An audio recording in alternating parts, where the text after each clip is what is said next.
الا كنتي باغي غير دوز الوقت فكملوا في هذا الفيديو الجاي. اما الا كنتي كتحس في الداخل ديالك بلي راه انت قادر دير اكثر وقادر تكون احسن من بزاف ديال الناس اللي دايرين بيك، ب5 دقائق ديال الفيديو ما غاديش تكون بزاف عليك. شوف انا نهضر معاك بكل رجوله، انا ما غاديش نعطيك الموتيفاسيون غير من برا، ولكن غادي نهضر معاك بحال صاحبك اللي باغي لك الخير. حنا كاملين كنطيحوا في واحد المشكل، وباش نعرف لك هذا المشكل خصنا نرجع لواحد الممثل اللي معروف عالميا، توم هانكس. هذا الراجل وصل لواحد المستوى اللي اي واحد يقدر يتمناه، ربح جوائز ودار افلام كبار والناس كاملين كيعرفوه. وما بين اشهر الافلام ديالو فورست جامب، الفيلم اللي كان كيبان فيه فورست واحد انسان بسيط ماشي ذكي بزاف بحال الناس، ولكن عنده حاجه وحده اللي كانت قويه فيه. فورست ما كانش كيبلاني بزاف، ما كانش كيقارن راسو مع الناس، كان غير كيدير داك الشيء اللي عليه وكيزيد به القدام. ومن هذه البساطه قدر يدير حوايج كبار. ولكن خليني نرجع ليك دابا المهم، حيت توم هانكس الممثل براسو ديال هذا الفيلم قال واحد الحاجه اللي غريبه شويه. قال باللي مرات كيجلس بوحدو وكيقول كيفاش انا وصلت هنا، امتى هادو غادي يكتشفوا انني انا مجرد دخيل على هذا الدومين. تخيل معايا واحد وصل للقمه وباقي كيشك براسو. ودابا غادي نجي لعندك انت،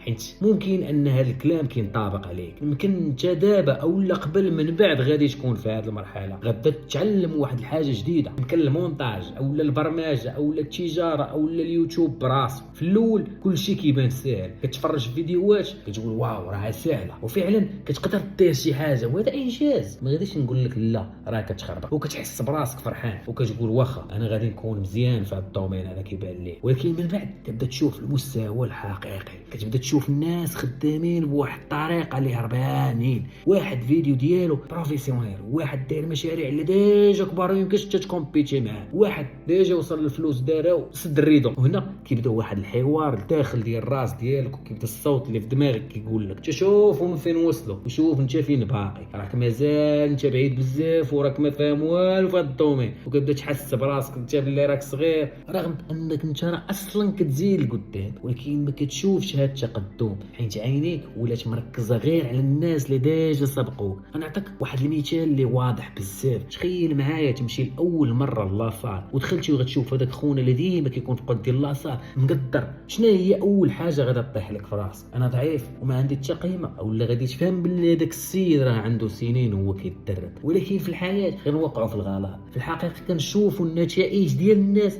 وكنقارنوها مع البدايه ديالنا، وهذا اكبر تراب ممكن طيح فيه انت.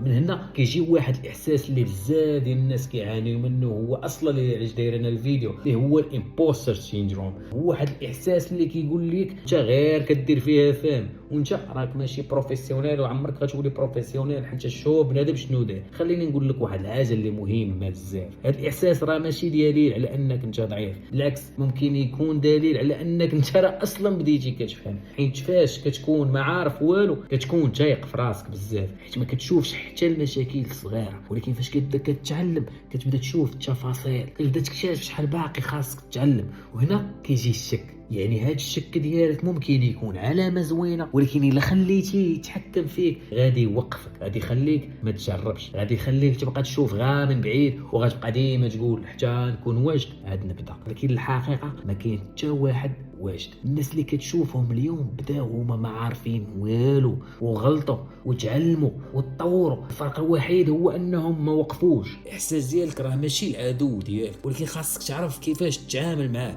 اول حاجه حبس تقارن راسك مع الناس اللي سبقوك، حيت انت كتشوف غير النتيجه ما كتشوفش الطريق اللي دازوا منها. ثاني حاجه ركز على التقدم ديالك، سول راسك كل نهار واش انا اليوم احسن من البارح. الا كان الجواب فراه انت في الطريق الصحيح، اما الا كان العكس عاود راجع راسك الصاد بلا ما تحمقني انا. ثالث حاجه تقبل الغلط، حيت الغلط ماشي دليل على انك فاشل ولكن دليل على انك كتجرب. رابع حاجه خدم وخلي النتائج تهضر عليك ماشي الاحساس ديالك. وفي الاخر بغيتك تعقل على هذه الجمله مزيان، الناس اللي كتحس براسها ماشي بروفيسيونيل هي نفس الناس اللي عندها الامكانيه تكون قويه بزاف، هي نفس الناس اللي عندها الامكانيه باش تبومبا في العالم، حيت عندها وعي وعندها رغبه باش تحسن وتولي احسن. السؤال هو واش غادي تبقى تسمع داك الصوت اللي كيبقى يحمق فيك ولا غادي تكمل رغم هذا الصوت هذا؟ حيت في النهايه الفرق ماشي في الاحساس ديالك، الفرق فاش كدير من بعد فاش كتحس بهذا الاحساس. الا وصلتي هنا